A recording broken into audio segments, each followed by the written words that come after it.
নমস্কাৰ সকলোকে আমাৰ অন্য এটা ভিডিঅ'লৈ স্বাগতম জনালোঁ। মই হৈছোঁ পবিত্ৰ বৰা আৰু আপোনালোকে চাই আছে ষ্টাডি উইথ পবিত্ৰ। আজিৰ ভিডিঅ'টোত আমি অসমৰ সাধাৰণ জ্ঞানৰ ওপৰত 30টা কুৱেশ্যন লৈ আহিছোঁ। এই 30টা কুৱেশ্যনৰ ভিতৰত তোমালোকে কিমানটা শুদ্ধ উত্তৰ কৰিলা সকলোৱে কমেণ্ট এটা কৰি জনাবা। এইটো হৈছে মক টেষ্ট 7।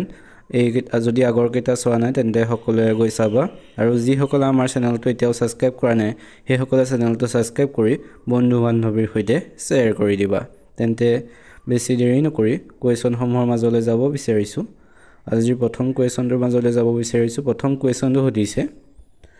অসমৰ কোনখন জিলাত জোনবিল মেলা পতা হয়? এই জোনবিল মেলা অসমৰ কোনখন জিলাত পতা হয় সুধিছে। ইয়াৰ অপশ্যন এত দিছে গোলাঘাট জিলা, অপশ্যন বিত দিছে শোণিতপুৰ জিলা, অপশ্যন চিত দিছে মৰিগাঁও জিলা আৰু অপশ্যন ডিত দিছে শিৱসাগৰ জিলা। এই অপশ্যনকেইটাৰ ভিতৰত শুদ্ধ উত্তৰটো হৈছে অপশ্যন চি। সকলোৱে জানাই চাগে জোনবিল মেলা মৰিগাঁও জিলাত পতা হয়, আৰু মনত ৰাখিবা মাঘ মাহৰ পিছৰ সপ্তাহত এই জোনবিল মেলা মৰিগাঁও জিলাত পতা হয়। এতিয়া আহিছোঁ তাৰ পিছৰ 2 নম্বৰ কুৱেশ্যনটোলৈ। 2 নম্বৰ কুৱেশ্যনটো সুধিছে, কান্যা কীৰ্তন কাৰ ৰচনা? এই কান্যা কীৰ্তন কোনে ৰচনা কৰিছিল সুধিছে। ইয়াৰ অপশ্যন এত দিছে হেমচন্দ্ৰ বৰুৱা, অপশ্যন বিত দিছে অনন্ত কণ্ডলী, অপশ্যন চিত দিছে বাণভট্ট আৰু অপশ্যন ডিত দিছে মাধৱদেৱ। এই অপশ্যনকেইটাৰ ভিতৰত কোনটো শুদ্ধ হয় ক'ব লাগে। ইয়াৰ ৰাইট এনচাৰটো হৈছে অপশ্যন এ হেমচন্দ্ৰ বৰুৱা। হেমচন্দ্ৰ বৰুৱাই 1861 চনত এই কান্যা কীৰ্তনখন ৰচনা কৰিছিল। এতিয়া আছোঁ তাৰপিছত 3 নম্বৰ কুৱেশ্যনটোলৈ। 3 নম্বৰ কুৱেশ্যনটো সুধিছে, শোণিত কুঁৱৰী নাটকখন কিমান চনত লিখা হৈছিল? এই শোণিত কুঁৱৰী নাটকখন কিমান চনত লিখা হৈছিল সুধিছে। ইয়াৰ ৰাইট এনচাৰটো কোনটো হয় ক'ব লাগে। অপশ্যনৰ ৰাইট এনচাৰটো হ'ব অপশ্যন বি 1925 চনত। 1925 চনত জ্যোতিপ্ৰসাদ আগৰৱালাদেৱে শোণিত কুঁৱৰী নাটকখন লিখিছিল। আৰু ইয়াৰ অপশ্যন চি 1935 চনটো সকলোৱে মনত ৰাখিবা। 1935 চনত জ্যোতিপ্ৰসাদ আগৰৱালাদেৱে প্ৰথমখন কথাছবি জয়মতী মুক্তি লাভ কৰিছিল। তেখেতৰ প্ৰথমখন কথাছবি জয়মতী 1935 চনত মুক্তি লাভ কৰিছিল। আৰু সকলোৱে মনত ৰাখিবা তেখেতেই হৈছে কথাছবি পৰিচালনা কৰা প্ৰথম অসমীয়া। আৰু 1939 চনত তেখেতৰে ইন্দ্ৰমালতীখন মুক্তি লাভ কৰিছিল। এতিয়া আহিছোঁ তাৰপিছৰ 4 নম্বৰ কুৱেশ্যনটোলৈ। 4 নম্বৰ কুৱেশ্যনটো সুধিছে, প্ৰথম অসমীয়া ছপা পুথিখনৰ নাম কি? প্ৰথম অসমীয়া ছপা পুথিখনৰ নাম কি সুধিছে। ইয়াৰ অপশ্যন এত দিছে বনফুল, অপশ্যন বিত দিছে ইয়াৰউইংগম, অপশ্যন চিত দিছে লাহৰী, অপশ্যন ডিত দিছে ধৰ্মপুস্তক। এই অপশ্যনকেইটাৰ ভিতৰত শুদ্ধ উত্তৰটো হ'ব অপশ্যন ডি ধৰ্মপুস্তক। ধৰ্মপুস্তক হৈছে প্ৰথম অসমীয়া ছপা পুথি, আৰু এইখন লিখিছিলে আত্মাৰাম শৰ্মা। আত্মাৰাম শৰ্মাদেৱে প্ৰথম অসমীয়া ছপা পুথিখন 1813 চনত লিখিছিলে, ছপা কৰি উলিয়াইছিলে। এইখনেই হৈছে প্ৰথম অসমীয়া ছপা পুথি। ইয়াৰ অপশ্যনৰ চি লাহৰী হৈছে প্ৰথম অসমীয়া ছপা উপন্যাস। এইখন প্ৰথম অসমীয়া ছপা উপন্যাস হয়। এইখন লিখিছিলে পদ্মনাথ গোহাঁই বৰুৱাদেৱে। আৰু ইয়াৰ প্ৰথম অপশ্যনৰ এ বনফুল হৈছে সাহিত্য একাডেমী পুৰস্কাৰপ্ৰাপ্ত প্ৰথম অসমীয়া পুথি। এইখন সাহিত্য একাডেমী পুৰস্কাৰপ্ৰাপ্ত প্ৰথম অসমীয়া পুথি। এইখন লিখিছিলে যতীন্দ্ৰনাথ দুৱৰাদেৱে। মনত ৰাখিব। আৰু অপশ্যন বি ইয়াৰউইংগম হৈছে সাহিত্য একাডেমী পুৰস্কাৰপ্ৰাপ্ত প্ৰথম অসমীয়া উপন্যাস। এইখন সাহিত্য একাডেমী পুৰস্কাৰপ্ৰাপ্ত প্ৰথম অসমীয়া উপন্যাস হৈছে ইয়াৰউইংগম, আৰু বনফুল হৈছে সাহিত্য একাডেমী পুৰস্কাৰপ্ৰাপ্ত প্ৰথম অসমীয়া পুথি। আৰু প্ৰথম অসমীয়া ছপা পুথিখনৰ নাম হৈছে ধৰ্মপুস্তক। সকলোৱে মনত ৰাখিবা। এতিয়া আহিছোঁ তাৰপিছৰ 5 নম্বৰ কুৱেশ্যনটোলৈ। 5 নম্বৰ কুৱেশ্যনো সুধিছে, মামৰে ধৰা তৰোৱাল উপন্যাসখন কোনে লিখিছিল? মামৰে ধৰা তৰোৱাল উপন্যাসখন কোনে লিখিছিল সুধিছে। ইয়াৰ অপশ্যন এত দিছে হেমচন্দ্ৰ গোস্বামী, অপশ্যন বিত দিছে মামণি ৰয়ছম গোস্বামী, অপশ্যন চিত দিছে হেম বৰুৱা, অপশ্যন ডিত দিছে কালিৰাম মেধি। এই অপশ্যনকেইটাৰ ভিতৰত শুদ্ধ উত্তৰটো হৈছে অপশ্যন বি মামণি ৰয়ছম গোস্বামী। মামণি ৰয়ছম গোস্বামীয়ে মামৰে ধৰা তৰোৱাল উপন্যাসখন লিখিছিল। এতিয়া আছোঁ তাৰ পিছৰ 6 নম্বৰ কুৱেশ্যনটোলৈ। 6 নম্বৰ কুৱেশ্যনটো সুধিছে, প্ৰথম অসমীয়া ব্যংগ আলোচনীখনৰ নাম কি প্ৰথম অসমীয়া ব্যংগ আলোচনীখনৰ নাম কি সুধিছে ইয়াৰ ৰাইট এনসাৰটো হৈছে অপচন সি কাৰ্টুন কাৰ্টুন হৈছে প্ৰথম অসমীয়া ব্যংগ আলোচনী এইখনৰ প্ৰথম সম্পাদক আছিল পুলক গগৈ আছিল কাৰ্টুনৰ প্ৰথম সম্পাদক আৰু এইখনে হৈছে প্ৰথম অসমীয়া ব্যংগ আলোচনী সকলোৱে মনত ৰাখিবা আৰু প্ৰথম অসমীয়া ৰঙীন কথাছবিখনৰ নাম হৈছে ভাইটি হৈছে প্ৰথম অসমীয়া ৰঙীন কথাছবি সকলোৱে মনত ৰাখিবা এতিয়া আছো তাৰ পিছৰ 7 নম্বৰ কোৱেশ্যনলৈ 7 নম্বৰ কোৱেশ্যন সুধিছে কোন গৰাকী ব্যক্তিৰ জন্মদিনত অভিৰুচি ক্ৰীড়া দিৱস পালন কৰা হয় অভিৰুচি ক্ৰীড়া দিৱস কাৰ জন্মদিনত পালন কৰা হয় সুধিছে ইয়াৰ অপচন এ দিছে মনালিসা বৰুৱা মেহতা অপচন বি দিছে ভোগেশ্বৰ বৰুৱা অপচন সি দিছে হিমা দাস অপচন ডি দিছে লাভলীনা বৰগোহাঁই এটো সকলোৱে জানেই চাগে অপচন ইয়াৰ ৰাইট এনসাৰ হ'ব অপচন বি ভোগেশ্বৰ বৰুৱাৰ জন্মদিনটো অভিৰুচি ক্ৰীড়া দিৱস হিচাপে পালন কৰা হয় আৰু তাৰিখটো সকলোৱে মনত ৰাখিবা 3 ছেপ্টেম্বৰ তাৰিখটো অভিৰুচি ক্ৰীড়া দিৱস হিচাপে পালন কৰা হয় আৰু সকলোৱে মনত ৰাখিবা তেখেতেই হৈছে অৰ্জুন বঁটা বিজয়ী প্ৰথম অসমীয়া ভোগেশ্বৰ বৰুৱা হৈছে অৰ্জুন বঁটা বিজয়ী প্ৰথম অসমীয়া তেখেতে 1966 চনত অৰ্জুন বঁটা লাভ কৰিছিল আৰু লগতে মনত ৰাখিবা এছিয়ান গেমছত সোণৰ পদক অৰ্জন কৰা প্ৰথমজন অসমীয়া হৈছে ভোগেশ্বৰ বৰুৱা ইম্পৰ্টেন্ট হয় কোৱেশ্যনবোৰ সকলোৱে মনত ৰাখি যাবা এতিয়া আহিছো তাৰ পিছৰ 8 নম্বৰ কোৱেশ্যনলৈ 8 নম্বৰ কোৱেশ্যনটো সুধিছে অৰ্জুন বঁটা লাভ কৰা প্ৰথম অসমীয়া মহিলা কোন অৰ্জুন বঁটা লাভ কৰা প্ৰথম অসমীয়া মহিলা কোন সুধিছে আমি আগত গম পালোই যে অৰ্জুন বঁটা লাভ কৰা প্ৰথম অসমীয়া ব্যক্তি হৈছে ভোগেশ্বৰ বৰুৱা গতিকে এইটো কোৱেশ্যন সুধিছে অৰ্জুন বঁটা লাভ কৰা প্ৰথম অসমীয়া মহিলা কোন সুধিছে ইয়াৰ অপচন এ দিছে মনালিসা বৰুৱা মেহতা অপচন বি দিছে মামণি ৰয়ছম গোস্বামী অপচন সি দিছে হিমা দাস অপচন ডি দিছে লাভলীনা বৰগোহাঁই আমি ইয়াৰ বি অপচন ডি অপচন নহয় এ বিৰ কোনটো হ'ব ক'ব লাগে গতিকে ইয়াৰ ৰাইট এনসাৰটো হৈছে অপচন এ মনালিসা বৰুৱা মেহতা হৈছে অৰ্জুন বঁটা লাভ কৰা প্ৰথম অসমীয়া মহিলা অসমৰ তেখেত হৈছে এগৰাকী টেবুল টেনিছ খেলুৱৈ 1987 চনত তেখেতে অৰ্জুন বঁটা লাভ কৰিছিলে আৰু তেখেতে হৈছে অৰ্জুন বঁটাৰে সন্মানিত দ্বিতীয় অসমীয়া আৰু প্ৰথম অসমীয়া মহিলা এইবোৰ ইম্পৰ্টেন্ট হয় সকলোৱে মনত ৰাখি যাবা এতিয়া আহিছো তাৰ পিছৰ 9 নম্বৰ কোৱেশ্যনলৈ 9 নম্বৰ কোৱেশ্যনটো সুধিছে নুমলীগড় শোধনাগাৰটি কোনখন জিলাত অৱস্থিত এইটো একদম সহজ কোৱেশ্যন এইটো সকলোৱে জানিব চাগে নুমলীগড় শোধনাগাৰটি কোনখন জিলাত অৱস্থিত এইটো এনসাৰ মই কৈ নেদু সকলোৱে কমেন্ট কৰি জনাবা ইয়াৰ উত্তৰটো কি হয় ইয়াৰ অপচন এ দিছে যোৰহাট অপচন বি দিছে শোণিতপুৰ অপচন সি দিছে গোলাঘাট অপচন ডি দিছে মৰিগাঁও ইয়াৰ অপচন বি আৰু ডি নহয় এ আৰু বি ৰ ভিতৰত কোনটো হয় সকলোৱে কমেন্ট কৰিব বুলি আশা থাকিল সকলোকে ইমানখিনি উজু কৰি দিছো যে এ আৰু সি ৰ ভিতৰত কিবা এটা হয় গতিকে সকলোৱে কমেন্ট কৰি জনাবা এতিয়া আহিছো তাৰ পিছৰ আজিৰ 10 নম্বৰ কোৱেশ্যনলৈ 10 নম্বৰ কোৱেশ্যনটো সুধিছে হেম সৰস্বতীয়ে কোনজন কমতা ৰজাৰ পৃষ্ঠপোষকতা লাভ কৰিছিল হেম সৰস্বতীয়ে কোনজন কমতা ৰজাৰ পৃষ্ঠপোষকতা লাভ কৰিছিল সুধিছে ইয়াৰ অপচন এ দিছে প্ৰতাপধ্বজ অপচন বি দিছে দুৰ্লভ নাৰায়ণ অপচন সি দিছে সিন্ধুৰায় অপচন ডি দিছে ওপৰৰ এটাও নহয় বা এজনো নহয় ইয়াৰ আমি শুদ্ধ উত্তৰটো ক'ব লাগে ইয়াৰ শুদ্ধ উত্তৰটো হৈছে অপচন বি দুৰ্লভ নাৰায়ণ হৈছে দুৰ্লভ নাৰায়ণৰ পৃষ্ঠপোষকতাত হেম সৰস্বতী আছিল হেম সৰস্বতীয়ে দুৰ্লভ নাৰায়ণৰ পৃষ্ঠপোষকতা লাভ কৰিছিলে এতিয়া আছো আজিৰ তাৰ পিছৰ 10 নম্বৰ কোৱেশ্যন 10 নম্বৰ ইটো ইমানতে আলোচনা কৰিলো তাৰ পিছৰ 11 নম্বৰ কোৱেশ্যনলৈ 11 নম্বৰ কোৱেশ্যনটো সুধিছে ডক্টৰ ভূপেন হাজৰিকাদেৱে পৰিচালনা কৰা প্ৰথম অসমীয়া কথাছবি কোনখন ডক্টৰ ভূপেন হাজৰিকাদেৱে পৰিচালনা কৰা প্ৰথম অসমীয়া কথাছবি কোনখন সুধিছে ইয়াৰ অপচন এ দিছে এৰাবতৰ সুৰ অপচন বি দিছে জয়মতী অপচন সি দিছে অগ্নিস্থান অপচন ডি দিছে ওপৰৰ এটাও নহয় এইটো এটি সাধাৰণ কাৰণ ইয়াৰ অপশ্যন বিত জয়মতী কথাছবিখন পৰিচালনা জ্যোতিপ্ৰসাদ আগৰৱালাদেৱে কৰিছিলে প্ৰথম অসমীয়া কথাছবি জয়মতী মুক্তি লাভ কৰিছিলে 1935 চনত হয়তো সকলোৱে জানেই চাগে আমি আগত আলোচনা কৰিছিলোঁ আৰু অপশ্যন ডি দিছে ওপৰৰ এটাও নহয় এটো নহয় গতিকে অপশ্যন এ আৰু সিৰ ভিতৰত হয় গতিকে ইয়াৰ ৰাইট এনসাৰটো হ'ব অপশ্যন এ এৰাবাটৰ সুৰ হৈছে ডক্টৰ ভূপেন হাজৰিকাদেৱে পৰিচালনা কৰা প্ৰথমখন অসমীয়া কথাছবি সকলোৱে মনত ৰাখিবা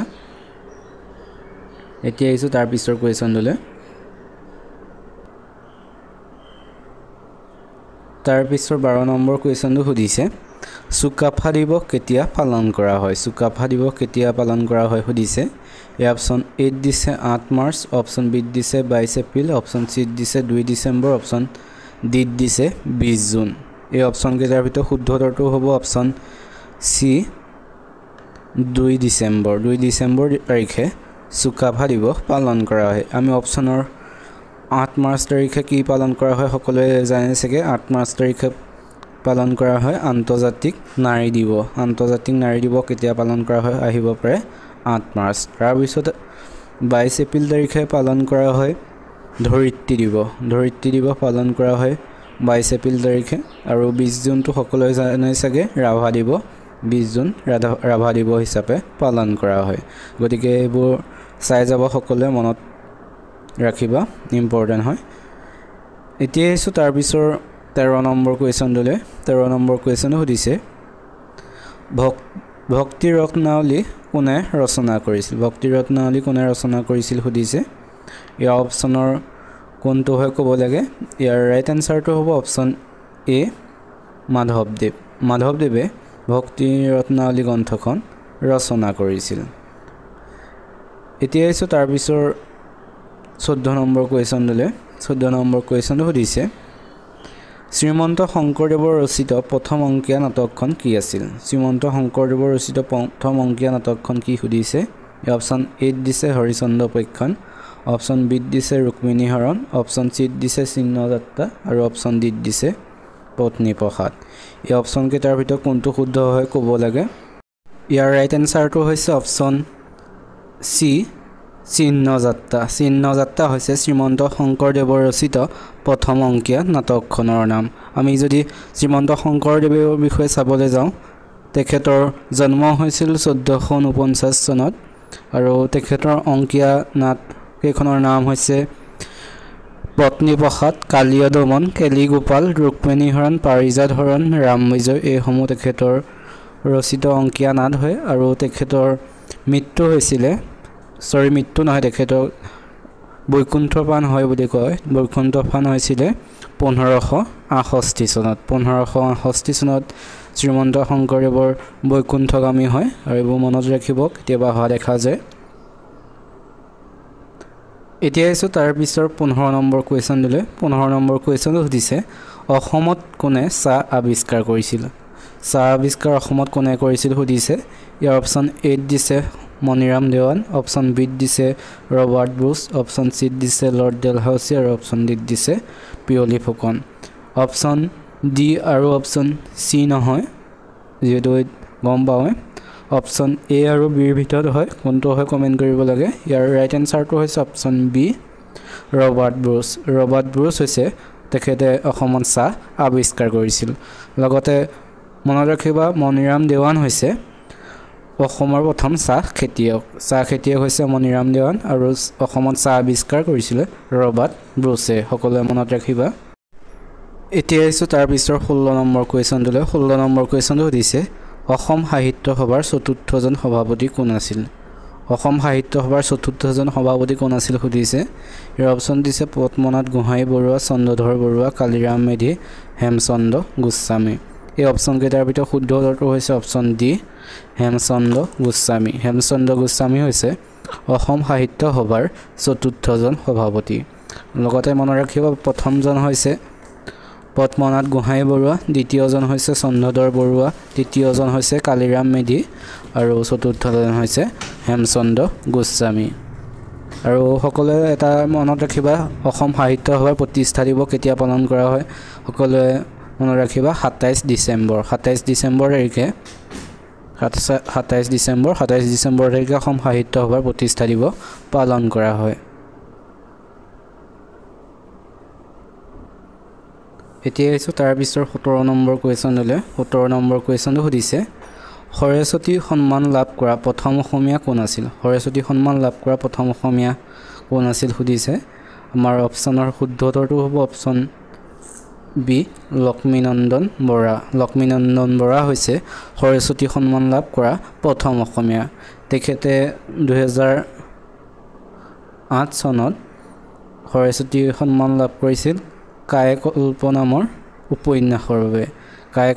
উপন্যাসখনৰ বাবে তেখেতে লক্ষ্মীনন্দন বৰাই 2008 চনত সৰস্বতী সন্মান লাভ কৰিছিল মনত ৰাখিবা সকলোৱে এতিয়া আহিছো তাৰ পিছত 18 নম্বৰ কোৱেশ্যনলৈ 18 নম্বৰ কোৱেশ্যনটো সুধিছে অসমৰ বৃহত্তম ৰাষ্ট্ৰীয় উদ্যানখনৰ নাম কি অসমৰ বৃহত্তম ৰাষ্ট্ৰীয় উদ্যানখনৰ নাম কি সুধিছে ইয়াৰ অপচন এ দিছে কাজিৰঙা ৰাষ্ট্ৰীয় উদ্যান অপচন বি দিছে ডিব্ৰু-চৈখোৱা ৰাষ্ট্ৰীয় উদ্যান অপচন সি দিছে মানাহ ৰাষ্ট্ৰীয় উদ্যান আৰু অপচন ডি দিছে ওপৰৰ এটাও নহয় ইয়াৰ ৰাইট এনসাৰটো হ'ব অপচন এ কাজিৰঙা ৰাষ্ট্ৰীয় উদ্যান কাজিৰঙা ৰাষ্ট্ৰীয় উদ্যানখন হৈছে অসমৰ বৃহত্তম ৰাষ্ট্ৰীয় উদ্যান সকলোৱে মনত ৰাখিবা আৰু ক্ষুদ্ৰতম ৰাষ্ট্ৰীয় উদ্যানখনৰ নাম কি সকলোৱে জানাইছেগে ওৰাং ৰাষ্ট্ৰীয় উদ্যান হৈছে ক্ষুদ্ৰতম ৰাষ্ট্ৰীয় উদ্যান আৰু বৃহত্তমখন হৈছে কাজিৰঙা ৰাষ্ট্ৰীয় উদ্যান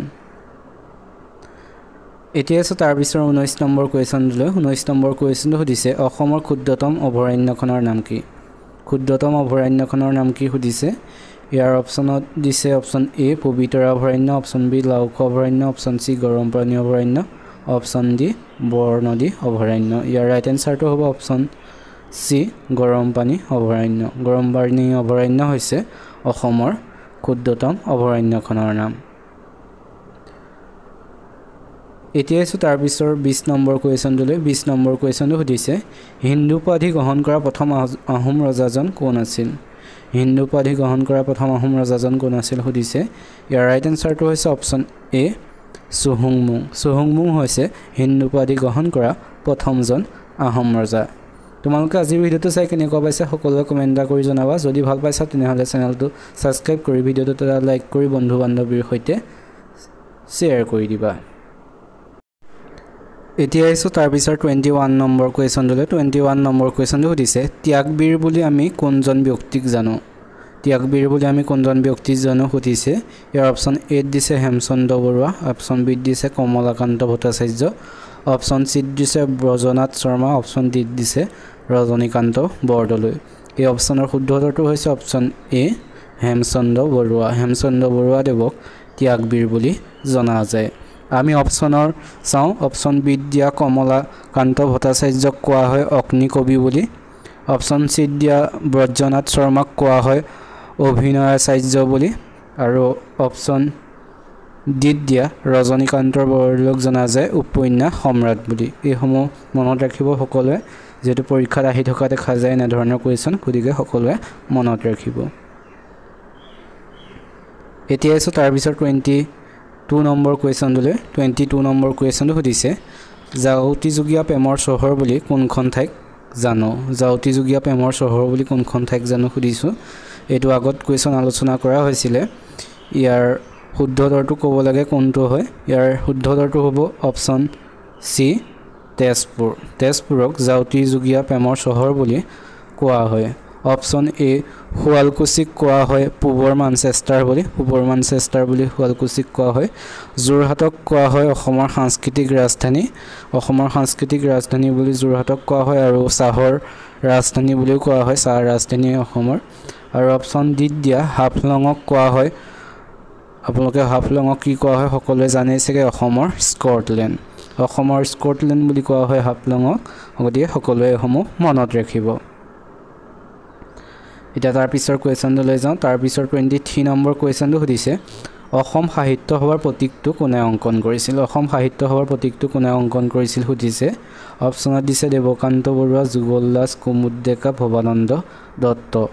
এইটো আগত আলোচনা কৰিছিল গতিকে এই উত্তৰটো সকলো জানিবই চাগে ইয়াৰ উত্তৰটো হৈছে অপচন বি যুগল দাসে অসম সাহিত্য সভাৰ প্ৰতীক চিহ্নটো অংকন কৰিছিল আৰু প্ৰতীকটো গ্ৰহণ কৰা হৈছিল মনত ৰাখিব সকলোৱে 1960 চনৰ 28 অক্টোবৰত অসম সাহিত্য সভাৰ প্ৰতীক চিহ্নটো গ্ৰহণ কৰা হৈছিল এতিয়া আছে তাৰ পিছত 24 নম্বৰ কোৱেশ্চনলৈ 24 নম্বৰ কোৱেশ্চনটো সুধিছে ৰাজ্যপালক কোনে নিযুক্তি প্ৰদান কৰে ৰাজ্যপালক কোনে নিযুক্তি প্ৰদান কৰে সুধিছে ইয়াৰ ৰাইট এনসাৰটো হ'ব অপচন বি ৰাষ্ট্ৰপতিয়ে ৰাজ্যপালক নিযুক্তি প্ৰদান কৰে আৰু সকলোৱে মনত ৰাখিবা ৰাজ্যপালৰ কাৰ্যকাল হৈছে 5 বছৰ কোৱেশ্চন অহা দেখা যায় ৰাজ্যপালৰ কাৰ্যকাল কিমান বছৰ বুলি গতিকে মনত ৰাখিবা 5 বছৰ এতিয়া আছে আজিৰ শেষৰ কোৱেশ্চনটো সুধিছে অসম বিধানসভাৰ প্ৰথমখন অধিৱেশন কোন চনত হৈছিল অসম বিধানসভাৰ প্ৰথমখন অধিৱেশন কোন চনত হৈছিল সুধিছে এই অপচনত 8 দিছে 1921 অপচন বি দিছে 1930 অপচন সি দিছে 1937 অপচন ডি দিছে 1951 ইয়াৰ ৰাইট এনসাৰটো হ'ব অপচন সি 1937 চনত অসম বিধানসভাৰ প্ৰথমখন অধিৱেশন হৈছিল আৰু